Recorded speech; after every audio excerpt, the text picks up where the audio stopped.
your horror movie podcast. Hey, All Justin, right. just real quick, I got a question for you. What do you got? What kind of bear doesn't have teeth? I had no clue. A gummy bear.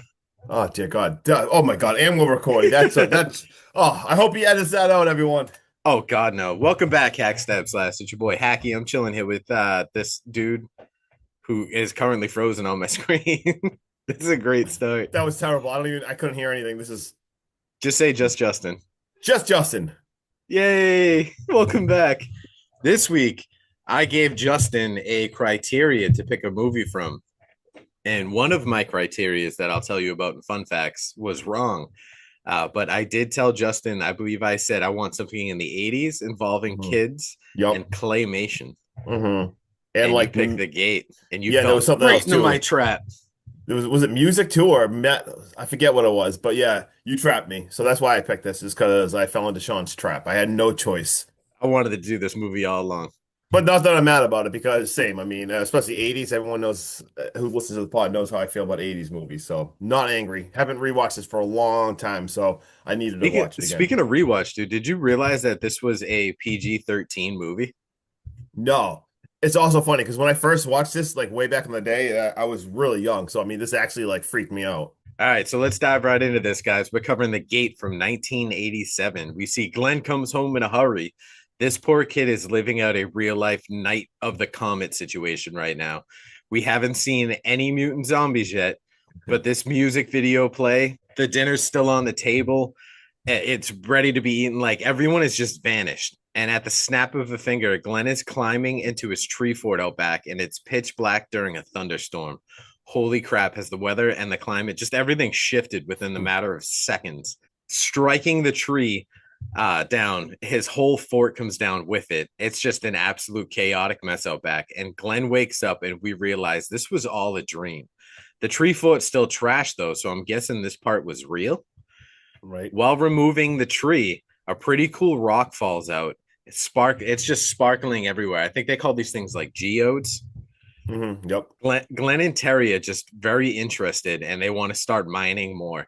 So they dig into the hole while they're looking for more. Al takes off, though, to go shopping with her friends, leaving Glenn and Terry behind to catch some bugs to inspect. I remember doing this as a kid because I don't know if you remember, Justin, but we used to get like these little scientific kits and they came with like a microscope and like Oh God, yeah. those little Oh, petri God. dishes and stuff. Yes, my God, I had that. I love that. Dad and mom are going away for a few days and they have a serious talk about being good because they're willing to leave Al in charge.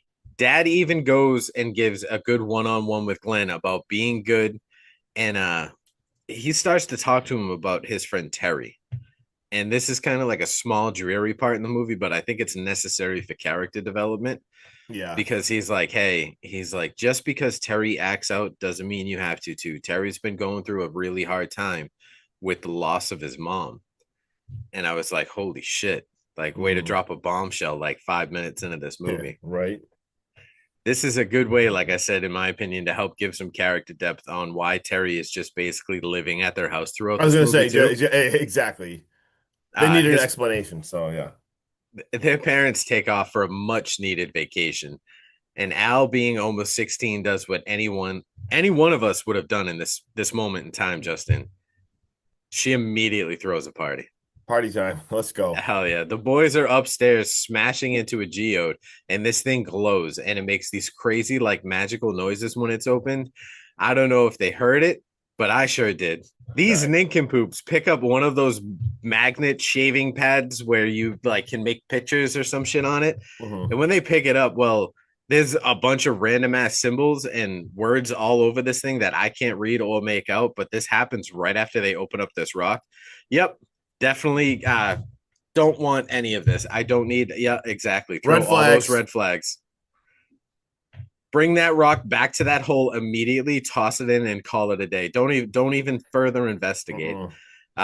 Definitely don't do anything or try to read anything or go. Just leave everything alone. Exactly. These kids, though, they go downstairs to where the group chants some witchy words that get you to levitate.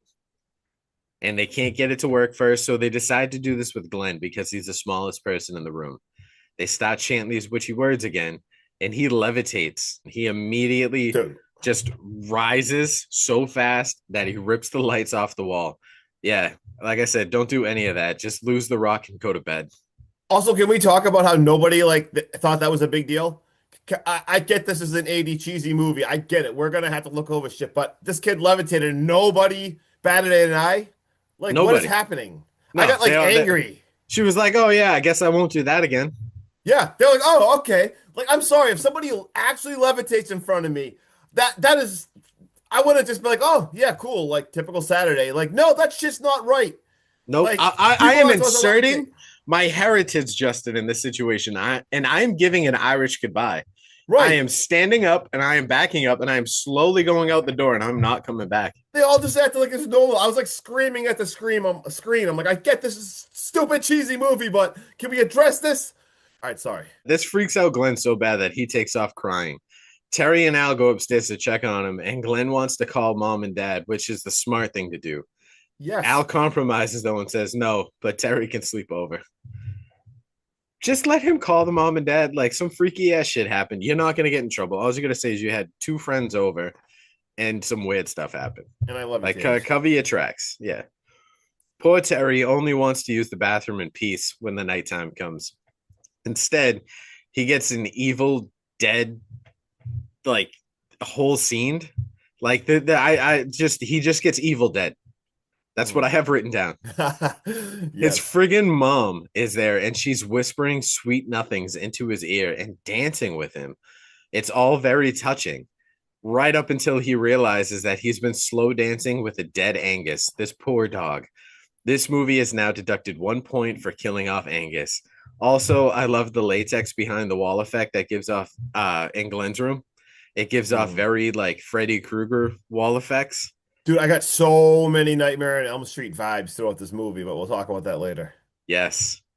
Terry goes home this next morning. His dad's even left him a beautiful note on the fridge. He's gone for business. Won't be back for a couple of days. Here's some money for pizza.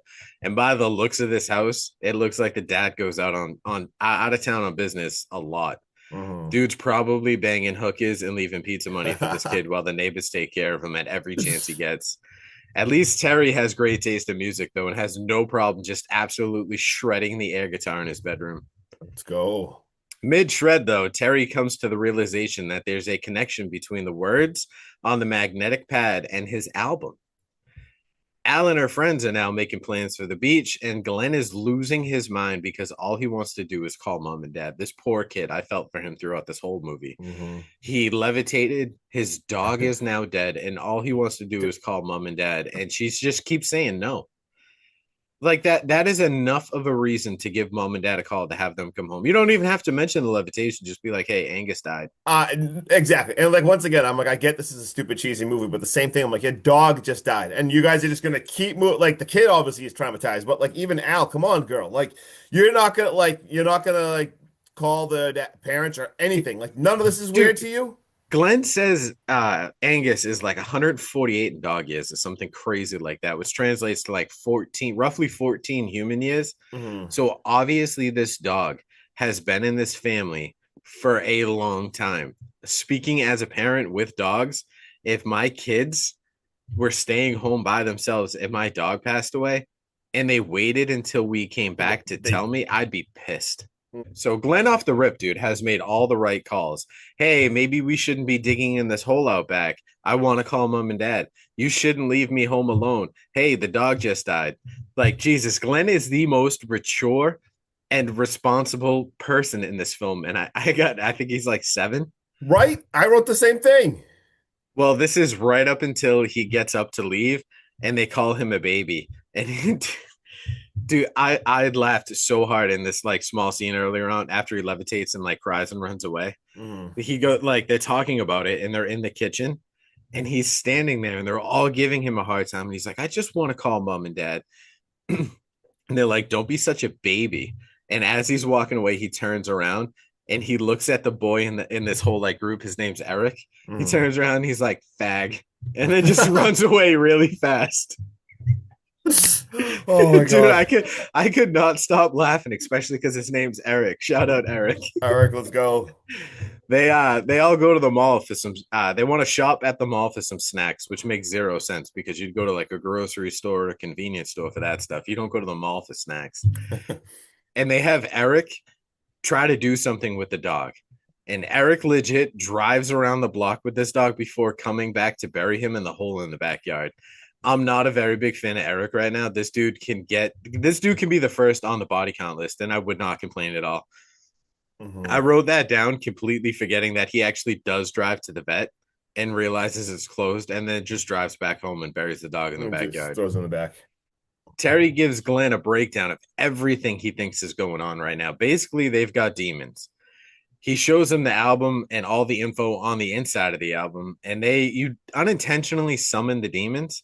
At some point, they read the message, the stars aligned, the blood when Glenn cut his hand on the shovel, the levitation in the house, even the sacrifice. I'm talking about Angus the dog. There's just way too many things adding up for all of this to be a coincidence.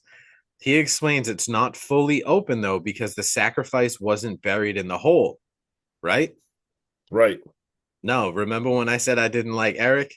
Well, he's buried Angus in the fucking hole out back, completing the ritual for making Terry's chance to close the gate absolutely useless at this point. Son of a bitch. There is like a little bit of a redemption arc, though, in this story because Al comes home from shopping and she checks on the boys who are chanting at the hole. And miraculously, this hole is gone. And Big Sis has ditched the beach. And she's instead bought a model rocket to launch with her little bro. Let's go. This small set of scenes definitely helps us as the viewer connect to Al as being a good big sister instead of just the big sister who's been ditching her little brother just because ignoring she's him. Too worried about hanging out with the popular kids and chasing boys. Yep. It's amazing how there's movies who spend 2 hours just trying to get us to connect to characters. This movie took 27 seconds to make it work. Oh yeah. Also, parents, I know this movie was in 1987, but can we make sure gun safety is always a priority in a home where firearms are kept? Because Terry and Glenn are upstairs going through his parents' closet, and Terry is just admiring a shotgun. What? So I'm like, why is there just a shotgun right there? Like, this could have easily been an entirely different horror movie at this point. And again, Glenn is also the most responsible person in this film, telling Terry to put it down, and they aren't supposed to play with it like ever. Justin, you please take over this movie before I have a goddamn cow, man. All right, hold on. I gotta pee. Of course you do. You can hit him with the dad joke. Dad joke pee break of the day. Why did the deer go to the dentist? Because he had buck teeth. Now you know. All right, and we're back. All right, we got sister's friends at the door because guess what? It is slumber party right now. So we got the friends over, and later that night, when everyone is sleeping, we see a shadowy figure go around, and poor Glenn is awakened. And then there's a swarm of moths that like shatter his window. There's some spooky shit going on right now. I don't know what's happening. He runs and gets his sister, and they're like, all right, hey, like we gotta wake up Terry because we see Terry sleeping right there. And all of a sudden, as they're like over Terry's bed, Terry comes behind them and is like, hey, like, what are you guys doing? And they like look and like they're completely freaked out. And they pull the blanket off in Terry's bed, and dear God, Angus, the friggin' dog. Like the dead dog is in Terry's bed. Like, what the hell is even happening right now? Dude, Like, so creepy. So that creepy. is really, that's what I mean. Like, this is actually really creepy, especially like the first time I watched this, I was very young, and that actually scared the crap out of me. And then especially how all of a sudden she's grabbed by giant monster arms. And now we see everyone is awake. The other girls are awake. There's 5 of them, and they run outside. And this is absolutely terrifying. All of a sudden we see like, oh wait, the parents are home. That's pretty cool. We see Glenn hugs his dad, and all of a sudden he starts choking him. The dad starts choking him, and we see like the monsters, and like it's a friggin' monster. It's not his dad. Isn't he screaming something? He's like, "You've been a bad boy." Yeah. They keep saying like, "You've been bad," like you've been a bad boy, and like he says to stick his fingers in the friggin' eye till this monster's head falls off. Like complete gnarly scene. Like holy shit. And now back inside, we see Alexandra. Al is like, she is chased back in by a ton of little demons. Like she's running, and there's like a whole army of little like the Evil Dead demon things, and that actually made me laugh out loud. That was hilarious. And the phone rings, and once again, this thing is just like it's like you've been bad, and it like melts off the wall. And this is where it gave me like the whole Nightmare on Elm Street vibes again. I was talking about. It just felt very like Nightmare on Elm Street. Yeah, especially what is it, Nightmare on Elm Street 2 when everything melts in the kitchen? That exactly. That's what it reminded me of so bad. And we see like they're like, oh my God, like we need to close this gate. Where's the spells? Well, we got a book of spells. They're in the basement.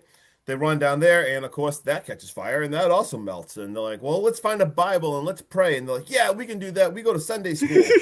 We don't even know what to read. Just pick something. Yeah, exactly. Just pick something.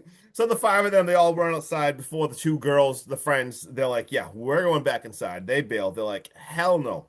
I think at one point too, was she's trying to read the passage, she just goes screw this and throws the entire Bible in the hole. Yeah, because now they're outside reading, just like you said, just everything into there, and the gate is like glowing purple, and they're just like they're reading, they're praying, and the gate starts to smoke, and looks like it's going like the ground's like gonna go back and like cover up, but Terry falls in, not good.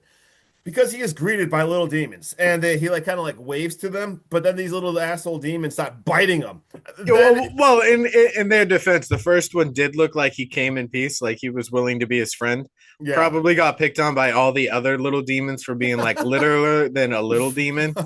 And he saw Terry and was like, "You look nerdy. Maybe we can be friends." And then someone popped out of the wall, and they were like, "Grr, Macho Man, hungry." And that dude, this is just so hilarious. Like he's smacking the shit out of him. They're like all biting him and everything, and he's like they're like tugging his leg, trying to move him, but he's like too big for them, and he's just smacking the shit out of him as like they're trying to pull him up at the same time. Like they're like grabbing him, pulling him up. They get him up. Let's go. And the ground is closed, and the whole gate, whatever, the ground is smoldering. It's crazy. They run inside. They find the two girlfriends there. They're hiding in the closet. They were just too terrified. And now all of a sudden we see three guys come to the party. They're like, "Oh, let's go without the party." But Al's like, "No, no, no, no. Like, get out. We're dealing with some issues right now. You gotta go." And her two friends too. Like they left with them too. So, bro, worst friends ever. I was just went through a freaking demonic experience. You've got a dead dog. You just witnessed these kids' parents come in and like faces melting and shit. For God's sakes, dude, you're hiding in a closet with garlic around your neck. And you're gonna look at Al and be so pissed off that these boys came over and she doesn't want to party right now. Well, we invited them and they came all this way. They're our guests. We should let them in. Well, first off, dude, I don't want to party in that house right now. Like, bye. Yeah. No, I wanted to strangle some of the stuff in this movie. I was like, for the real, like, you're just gonna ignore all the shit that just happened and be angry, and then all of a sudden they leave. So these poor family now it was just three of them. It's freaking Glenn, Al, and Terry. It's just three of them left.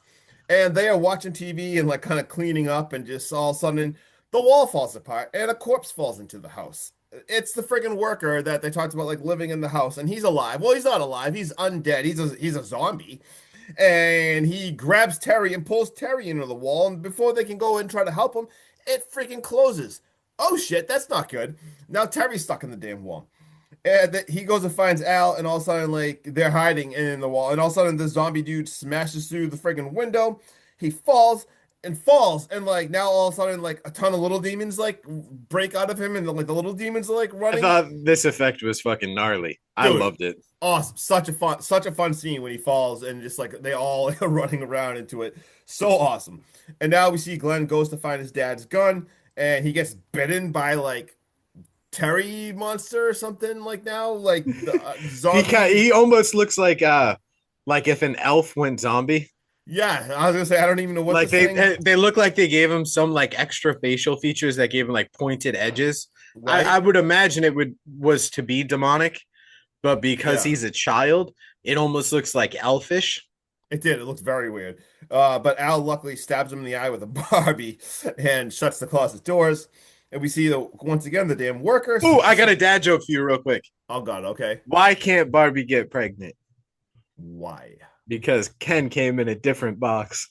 I have heard that one. All right, well, good, well played, good timing. As this happens, the worker smashes through the wall and actually friggin' drags Al away and like just chucks Glenn. And Glenn's like, so now friggin' Al's in the wall, Terry's gone, like everyone's gone. And Glenn's like, oh no, shit, like this is the second sacrifice.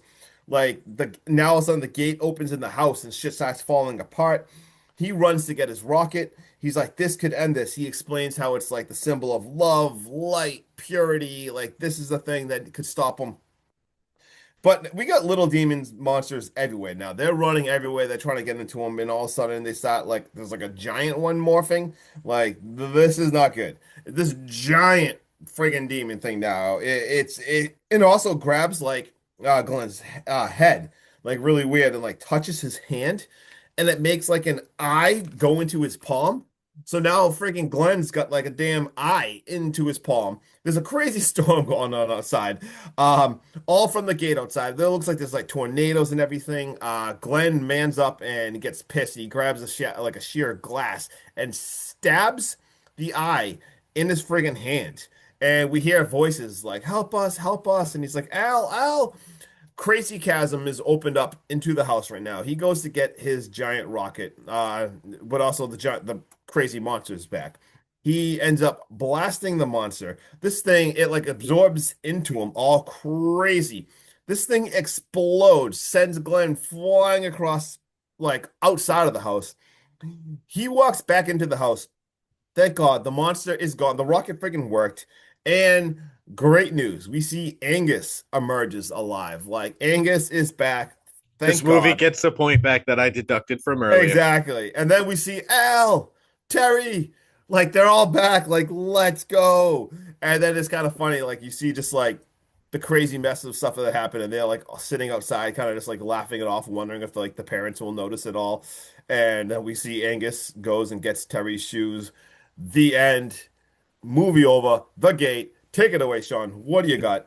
Justin, tell me this like final boss demon that comes out of the floor that's like Ooh, 100 million feet tall. yeah. Tell me he doesn't remind you of Goro from Mortal Kombat.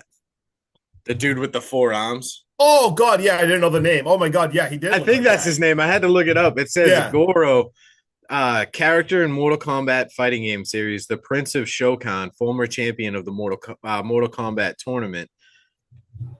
yeah, I know exactly who you're talking about. The guy that had the Yeah, great all the arms. Yep. No, he did look like that. absolutely love that. Like that. It's like it brings more pieces of your childhood, like memories unlocked. Oh yeah.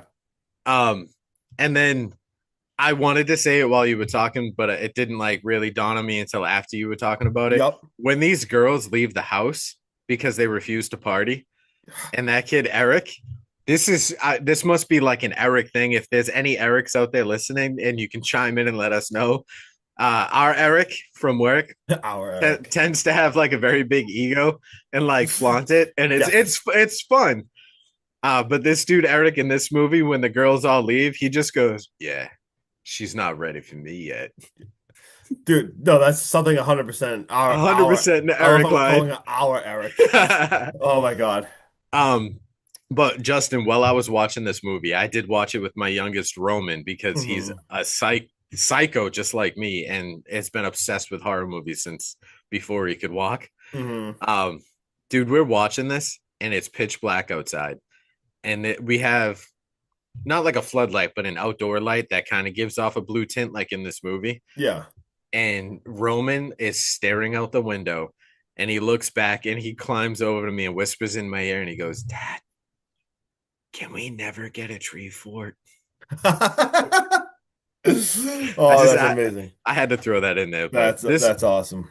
I've got this movie is everything to me. I watched this when I was a kid, and I have a very special place in my heart ever since for it. It's cheesy, the hairstyles are bad, the little demon people look like chodes, but the kids in this movie, their acting absolutely crushes it. Terry, Glenn, and Al all do a fantastic job, in my opinion. The use of lighting is extremely well done, from the lightning strikes to the glowing rocks to the blue glow of moths and the foggy entrance of demonic parents. Bro, I could sit here for another 20 minutes and spew nothing but great things about this movie, but I won't because Justin needs to drink his carbohydrates and go work out his pectoral muscles. So I'm going to give this an 8.6. What say you, Scuba Steve? Oh my God, that is awesome. Seriously, I gotta hit the trail shortly. Tons of fun. Love it. Great 80s vibes. Awesome gateway horror movie. It is definitely beyond cheesy, ridiculous, but very nostalgic. I do like this. I don't it probably doesn't make like my top 22 horror movies of the 80s. But I still give this a 7.6. I may not be an 8.8, but I still this is awesome, like tons of fun. Everyone needs to watch The Gate. It's so ridiculous in a great way. And I'm just gonna jump right into the fun facts. I'm gonna go, we got a tagline, they're here and they want to meet the neighbors. I What do you love got, that Sean? so much. The logo on Ridiculously the good. back of Terry's jacket is that of the Killer Dwarfs, a heavy metal band from Toronto. Oh my God, they were called the Killer Dwarfs. Yeah. I've heard of the punk band The Dwarfs. I didn't know there was a band called the Killer Dwarfs. We got this is Stephen Dorff's debut film. The small demonic minions are played by actors in rubber suits and were shot in forced perspective. This movie was kind of played on the whole 80s satanic panic about fears how like music played backwards would have hidden messages and everything. Everyone back in the 80s freaked out about that. So this movie had some tones of that, some social commentary. When the moths shatter Glenn's window, he panics and runs out of his room to get Al, leaving the door wide open. In the next scene, though, Al approaches Glenn's room and the door is shut. Boom. We got a budget of $6 million, but this made 13.5. Let's Should have go. made more. Yeah, seriously. When the Lee sisters are leaving the house, they have garlic around their necks. When they get outside, the garlic is gone. Oof. We got director. I can't really read what I wrote. I think his name's Tibor Takis. Oh I man, had a hard time pronouncing his name. yeah, but this guy also directed some. He also directed a sequel. This movie has a sequel, The Gate 2. But this guy also directed Mega Snake, Ice Spiders, Mansquito, and Killer Rats. The Gate 2, Terry does actually come back to reprise his role. I read that. I don't think I've seen The Gate 2, which is I crazy. haven't, which is nuts for how fond I am of this movie. Yeah, that is really weird. I actually, every time I see it, I'm like, word, I'm going to watch it. And then I forget all about it. Yeah, we should probably look into that one just because I don't think I've ever seen it. So When Glenn is descending the crumbling staircase, there is a brief shot of his legs, Justin, searching for a okay. foothold. These legs are clearly those of a female stunt double. All I thought right, you'd like that. I love that. I got nothing else, so you can take us home with whatever left you got.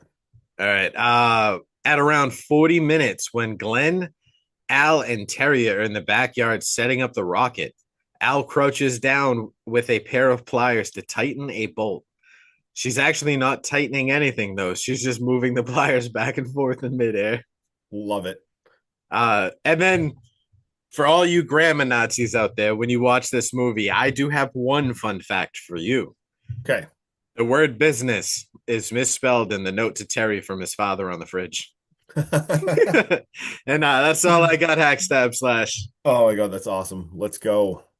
So, Justin, what was your criteria for me for next week? If anyone stayed with us this long, It was 90s. Did I say creature feature? you 90s and wanted me creature to find feature? a 90s creature feature. All right, there we go. Tell them what you And picked.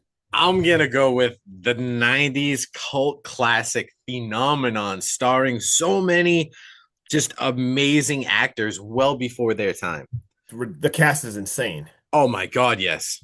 It's Barney Takes Toronto. Huh? Excuse me? What is that? I don't even know what that means. I don't know. I made it up. Oh, it's We're going with 1996 as the faculty. awesome. Or 1998. 1997 but or 1998, whatever. 98, but you're good. The I had that. faculty. I had that written down. I was looking out of the corner of my eye when I was reading it. All good. All good. So All stay right, tuned. we're out. Peace. Go play your records backwards. Right.